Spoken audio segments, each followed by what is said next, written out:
On trouve dans Martial un épigramme que je place parmi les meilleurs, car il y en a chez lui de toutes sortes, et dans lequel il raconte plaisamment l'histoire de Caelius, qui, pour ne pas avoir à faire la cour à quelques grands personnages de Rome, se trouvait là à leur lever, les assister et les suivre partout, fit mine d'avoir la goutte.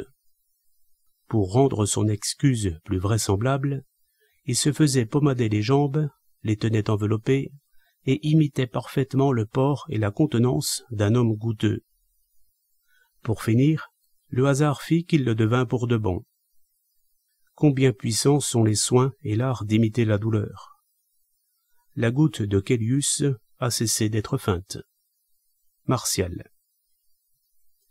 J'ai vu quelque part, chez Appien, il me semble, une histoire du même genre. Un homme qui voulait échapper aux proscriptions des triumvirs de Rome, pour échapper à ceux qui le poursuivaient, se tint caché et déguisé, et de plus eut l'idée de contrefaire le borgne. Quand il put recouvrer un peu de liberté, et qu'il voulut ôter l'emplâtre qu'il avait longtemps porté sur l'œil, il dut constater que son œil avait effectivement perdu la vue sous ce masque. Il est possible que l'action de la vue se soit comme affaiblie pour avoir été si longtemps sans s'exercer, et que toute la force visuelle se soit reportée sur l'autre œil. Nous sentons en effet très nettement que l'œil que nous tenons couvert reporte sur son compagnon une partie de son effort, de telle sorte que celui qui reste grossit et enfle. Il en est de même de l'oisiveté, qui, avec la chaleur des bandages et des médicaments, avait fort bien pu attirer quelque humeur goûteuse au goutteux de Martial.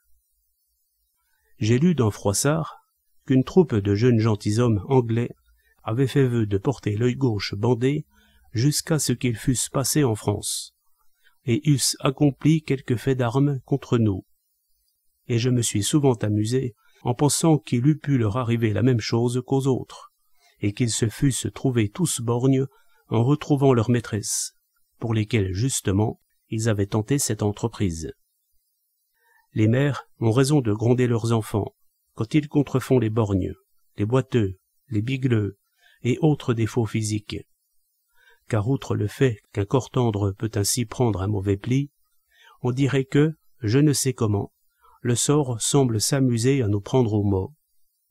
Et j'ai entendu raconter plusieurs histoires de gens devenus malades parce qu'ils avaient voulu se faire passer pour tels. De tout temps, j'ai pris l'habitude d'avoir à la main une badine ou un bâton, à cheval comme à pied, trouvant même cela élégant, et m'en servant d'appui, avec une contenance affectée. Certains m'ont averti que le destin pourrait bien tourner un jour cette coquetterie en nécessité. Mais je me rassure en me disant que je serai dans ce cas le premier de ma lignée à être goutteux. Mais allongeons un peu ce chapitre, en lui collant une pièce de plus à propos de la cécité. Pline parle d'un homme qui, se croyant aveugle en rêvant, se réveilla réellement ainsi le lendemain, sans avoir été malade auparavant. La puissance de l'imagination est bien capable de provoquer cela, comme je l'ai dit ailleurs, et Pline semble être de cet avis. Mais il est plus vraisemblable que ce sont certains mouvements internes du corps, dans lesquels les médecins pourront déceler s'ils le veulent la cause de sa cécité, qui furent à l'origine de son rêve. Ajoutons encore cette histoire, sur un sujet voisin, racontée par Sénèque dans l'une de ses lettres. « Tu sais, dit-il en écrivant à Lucilius, que Harpaste, la folle de ma femme, est demeurée chez moi. C'est par obligation testamentaire, car je n'ai pas de goût pour ces monstres, et si je veux rire d'un fou, je n'ai pas à chercher loin. Je ris de moi-même. Cette folle, donc, a subitement perdu la vue. Ce que je te raconte est étrange, mais vrai. Elle ne se rend pas compte qu'elle est aveugle, et réclame sans cesse à son serviteur de la faire sortir de ma maison, disant qu'elle est obscure. Mais ce dont nous rions chez elle, je te prie de croire que cela arrive à chacun de nous. Personne ne se croit avare, personne ne se croit envieux. Si les aveugles réclament un guide, nous nous fourvoyons de nous-mêmes. Je ne suis pas ambitieux, disons-nous, mais à Rome, on ne peut vivre autrement. Je ne suis pas dépensier, mais la ville m'oblige à dépenser beaucoup. Ce n'est pas ma faute si je suis coléreux, si je n'ai pas encore établi de ligne de conduite pour ma vie. C'est la faute à la jeunesse. Ne cherchons pas hors de nous notre mal.